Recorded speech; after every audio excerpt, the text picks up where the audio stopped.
Good sirs, ladies and gentlethems, trans siblings, allies, and others.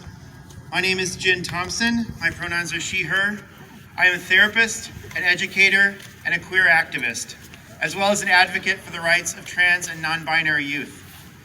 I'm a parent of 3 queer teenagers, and I'm so honored to address you today on these steps as we stand up, speak out, and let our faces shine on this high holy day of Transgender Day of Visibility.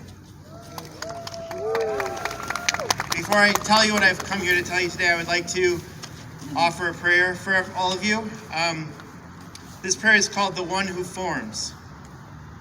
Blessed are you, O love, eternal one, ruler of the universe, who has formed the human being with wisdom.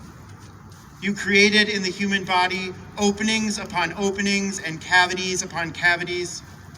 It is clear and well known that if just one of these unique valves within the complexity of each body was blocked or ruptured, that it would be impossible to survive. May the day come when it is also obvious and evident that if just one unique body within the complexity of your world is blocked or ruptured, if just one of us is not allowed to make our distinctive beauty manifest in the world, then it is impossible for all of your creation to thrive and rise each day joyfully before you.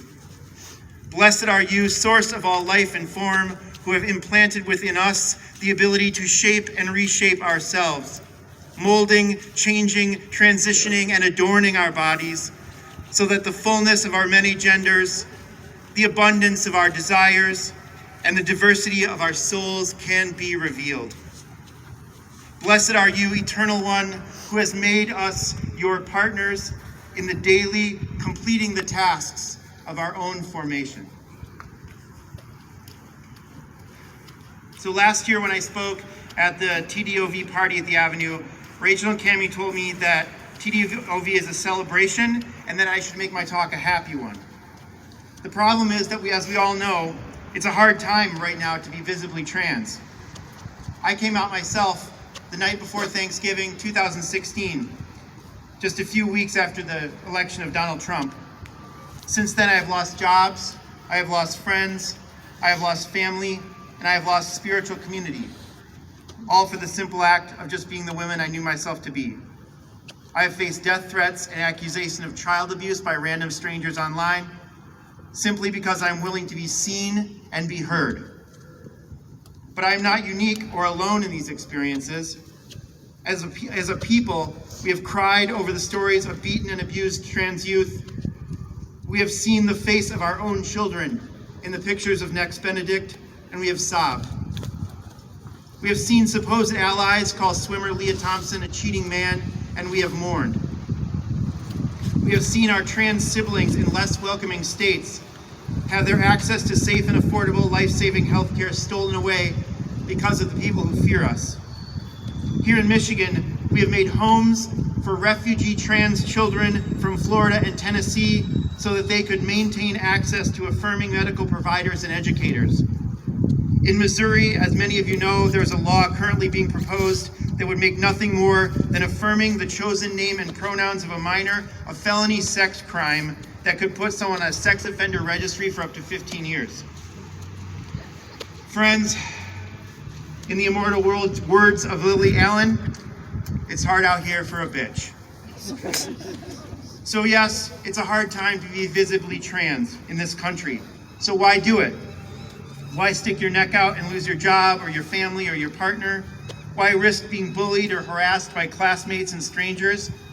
Why be visible at all? I'll tell you why with a story about my own early experiments with visibility. I started slowly transitioning socially in the summer of 2017. That July, some friends took me out for my birthday and we went to Spiral, a queer dance club and gathering place here in Lansing that unfortunately succumbed to the COVID shutdown in 2020. I had not yet started wearing hair or started medically transitioning or even chosen my name.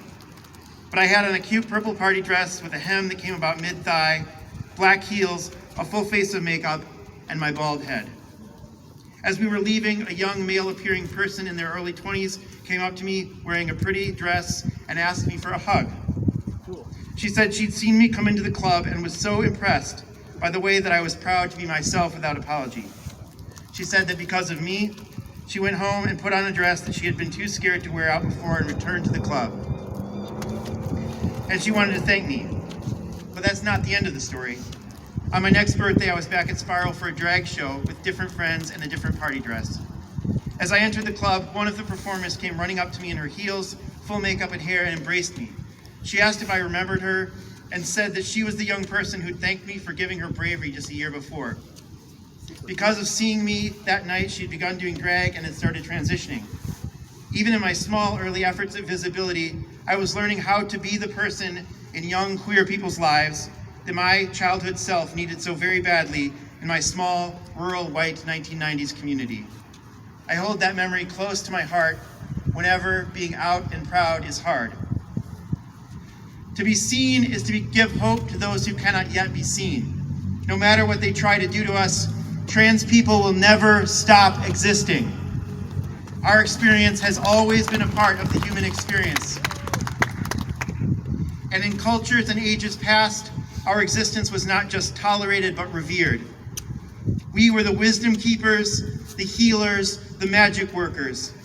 We have cared for the dying, we have officiated marriages, we have blessed births, and we have communed with the gods on behalf of the community. Colonialism and Christianity tried to make our existence a sin, yet we are still here. Magnus Hirschfeld's early research into trans medicine was burned by a Nazi mob. We were labeled degenerates and sent to the concentration camps alongside Jews and Romas and communists. Yet we are still here. Black trans women threw the first bricks at Stonewall, and yet gays against groomers tell us that we do not belong in the Pride movement. Girl, we survived the Third Reich. We will absolutely survive libs of TikTok. Even if it's illegal to transition, people will still be trans. Even if it's a crime to respect a child's pronouns, that child will still be trans. So we must be visible while we can. We must be heard so that those without a voice can see that it is still possible to speak.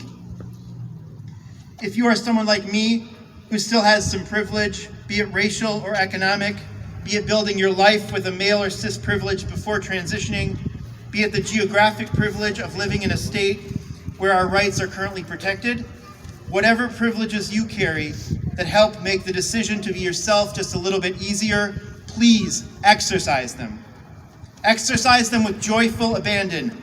Let gender euphoria guide you to become the most authentic, shining form of yourselves. Remember that no matter who calls you a groomer or a freak or a faggot, that you are brave. You are sacred, you are loved, and you can do magic. Magic that has the power to heal a broken world in desperate need of the kind of spacious, nurturing, and accepting love that our queer, tender hearts have in abundance. Thank you.